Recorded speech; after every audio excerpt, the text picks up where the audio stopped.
Super.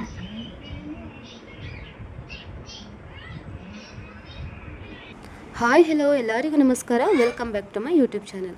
ಇವತ್ತು ನಾನು ಒಂದು ಮಿಲ್ಕ್ ಶೇಕ್ ಮಾಡ್ತಾಯಿದ್ದೀನಿ. ಅದೇ ಚಿಕ್ಕು ಮಿಲ್ಕ್ ಶೇಕ್. ತುಂಬ ಈಸಿ ಆ್ಯಂಡ್ ಎಮ್ಮಿ ಆಗಿರ್ತಕ್ಕಂಥ ಮಿಲ್ಕ್ ಶೇಕ್ ಇದು. ಮಕ್ಕಳಿಗಂತೂ ತುಂಬಾ ಇಷ್ಟ ಆಗುತ್ತೆ. ನೀವೇ ನೋಡಿರ್ತೀರ, ನನ್ನ ಮಗ ಸೂಪರ್ ಅಂತ ಹೇಳಿದ್ದಾನೆ ಅಲ್ವಾ. ಬನ್ನಿ ನೋಡೋಣ ಹೇಗೆ ಮಾಡೋದು ಅಂತ. ತುಂಬ ಸಿಂಪಲ್.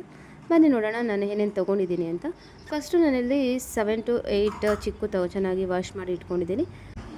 ಮತ್ತು ಇದು ಹಾಲನ್ನ ನಾನು ಬಿಸಿ ಮಾಡಿ ತಣ್ಣಗೆ ಮಾಡಿ ಇಟ್ಕೊಂಡಿದ್ದೀನಿ. ನೆಕ್ಸ್ಟ್ ಅರ್ಧ ಕಪ್ಪಷ್ಟು ಶುಗರ್ ನಾನು ಪೀಲೆಲ್ಲ ಓಪನ್ ಮಾಡಿ ಅದನ್ನು ಚೆನ್ನಾಗಿ ಸಪ್ರೇಟ್ ಮಾಡಿ ಇಟ್ಕೊಂಡಿದ್ದೀನಿ. ನೋಡಿ, ಈ ಥರ ಪೀಲ್ಸ್ ಎಲ್ಲ ಸಪ್ರೇಟ್ ಮಾಡಿ ಇಟ್ಕೊಂಡಿದ್ದೀನಿ. ಈಗ ಒಂದು ಮಿಕ್ಸ್ಚರ್ ಜಾರ್ ತೊಗೊಂಡ್ಬಿಟ್ಟು ಅದಕ್ಕೆ ನಾನು ತೊಗೊಂಡಿರ್ತಕ್ಕಂಥ 1/2 ಕಪ್ ಅಷ್ಟು ಶುಗರ್ ಫುಲ್ ಹಾಕ್ಕೊತಾ ಇದ್ದೀನಿ. ಇದು ತುಂಬಾ ಸ್ವೀಟ್ ಇದೆ ಚಿಕ್ಕು, ಹಾಗಾಗಿ ನಾನು ಸ್ವಲ್ಪ ಶುಗರ್ ತೊಗೊಂಡಿದ್ದೀನಿ. ಮತ್ತು ನೆಕ್ಸ್ಟು ಎಲ್ಲ ಪೀಲ್ ತೆಗೆದು ಇಟ್ಕೊಂಡಿದ್ದೀನಲ್ಲ ಚಿಕ್ಕುನ, ಅದನ್ನೆಲ್ಲ ಹಾಕ್ಕೊತಾ ಇದ್ದೀನಿ. ಸ್ವಲ್ಪನೇ ಹಾಕ್ಕೊಂಬಿಟ್ಟು ಗ್ರೈಂಡ್ ಮಾಡ್ಕೊಳ್ಳಿಕ್ಕೆ ರೆಡಿ ಮಾಡ್ಕೊತಾ ಇದ್ದೀನಿ. ಮತ್ತು ಈಗ ಇದಕ್ಕೆ ಸ್ವಲ್ಪ ಹಾಲು, ಜಾಸ್ತಿ ಹಾಲು ಹಾಕೋದು ಬೇಡ, ಸ್ವಲ್ಪ ಹಾಲು ಹಾಕ್ಕೊಂಡು ಚೆನ್ನಾಗಿ ಗ್ರೈಂಡ್ ಮಾಡ್ಕೊಬೇಕು. ಒಂದು ಸಾಫ್ಟ್ ಕನ್ಸಿಸ್ಟೆನ್ಸಿ ಬರೋ ತನಕ ಚೆನ್ನಾಗಿ ಗ್ರೈಂಡ್ ಮಾಡ್ಕೊಬೇಕು. ನೋಡಿ, ಈ ಥರ ಕನ್ಸಿಸ್ಟೆನ್ಸಿ ಬರೋ ತನಕ ಗ್ರೈಂಡ್ ಮಾಡ್ಕೊಂಬಿಟ್ಟು ಸಪ್ರೇಟ್ ಒಂದು ಬೌಲಿಗೆ ನಾನು ಟ್ರಾನ್ಸ್ಫರ್ ಮಾಡ್ಕೊತಾ ಇದ್ದೀನಿ.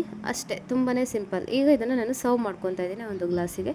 ನೋಡಿ, ತುಂಬಾ ಯಮ್ಮಿ ಆ್ಯಂಡ್ ಜ್ಯೂಸಿ ಆಗಿರ್ತಕ್ಕಂಥ ಚಿಕ್ಕು ಮಿಲ್ಕ್ ಶೇಕ್ ರೆಡಿಯಾಗಿದೆ. ತುಂಬಾ ಈಸಿಯಾಗಿ ಮಾಡ್ಕೊಬೋದು. ಮಕ್ಕಳಿಗಂತೂ, ಕೆಲವು ಮಕ್ಕಳು ತಿನ್ನೋದೇ ಇಲ್ಲ ಫ್ರೂಟ್ಸ್ ಎಲ್ಲ, ಯಾವಾಗ ಈ ಥರ ನಾವು ಈಸಿಯಾಗಿ ಮಾಡ್ಕೊಡ್ಬೋದು.